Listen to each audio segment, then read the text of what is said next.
हर दिन पावन श्रृंखला की 30 अगस्त की कड़ी में आइए स्मरण करते हैं तरुण तपस्वी रामानुज दयाल जी को। उत्तर प्रदेश में गाजियाबाद के पास पिलखुआ नगर वस्त्र निर्माण के लिए प्रसिद्ध है।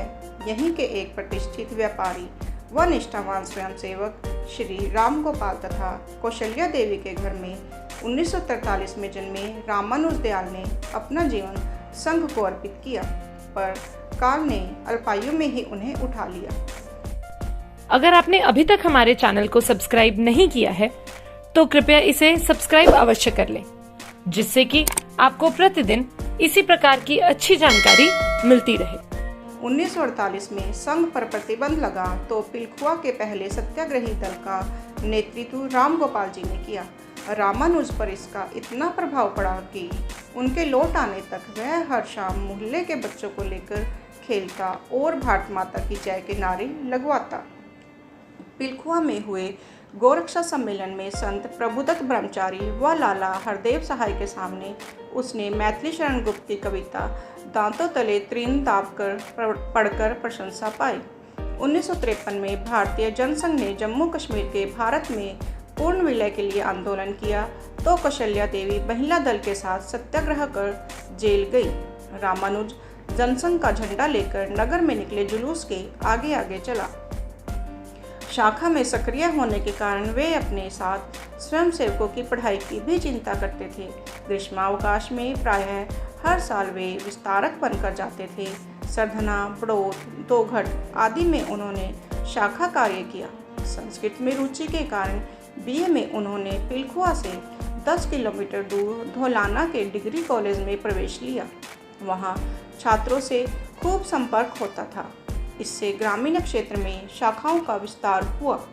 मेरठ के विभाग प्रचारक कौशल किशोर जी तथा उत्तर प्रदेश के प्रांत प्रचारक रज्जू भैया का उन पर विशेष प्रभाव था।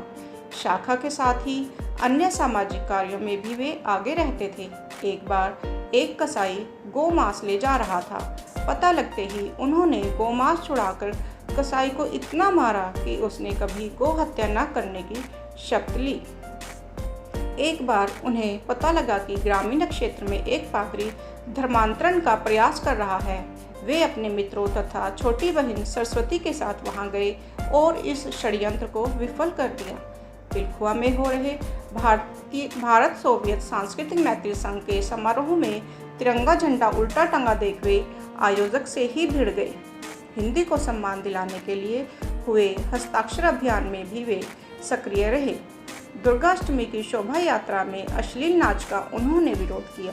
सत साहित्य में रुचि के कारण लखनऊ से प्रकाशित हो रहे राष्ट्र धर्म मासिक तथा पांचजन्य साप्ताहिक के लिए उन्होंने कई ग्राहक बनाए। कुछ धन भी संग्रह कर वहां भेजा। 1965 में तृतीय वर्ष का प्रशिक्षण कर प्रचारक बनने पर उन्हें मुजफ्फरनगर की कैराना तहसील में भेजा गया। उनके परिश्रम से सब और शाखाएं लहलहाने लगी। उन्होंने कैराना में विवेकानंद पुस्तकालय की स्थापना कर उसके उद्घाटन पर वीर रस कवि सम्मेलन करवाया। पिलखुआ में जब उनके बड़े भाई परमानंद जी ने स्कूटर खरीदा तो उन्होंने पिताजी से कहकर अपने लिए भी एक छोटा वाहन विक्की खरीद लिया। वे खूब प्रवास कर कैराना तहसील के हर गांव में शाखा खोलना चाहते थे, पर विधि का विधान किसे पता था। 30 अगस्त 1966 को रक्षाबंधन पर्व था। रामानुज जी अपनी विक्की पर बनत से शामली आ रहे थे कि सामने से आते हुए टांगे से टकरा गए। उनके सीने पर गहरी चोट आई। लोगों ने एक बस में लिटाकर उन्हें शामली पहुंचाया, पर तब तक उनके प्राण बखेरू उड़ चुके थे।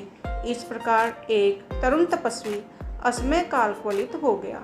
पिलखुआ में उनके परिजनों ने उनकी स्मृति में रामानुज दयाल सरस्वती शिशु मंदिर का निर्माण किया है। भारत माता की जय।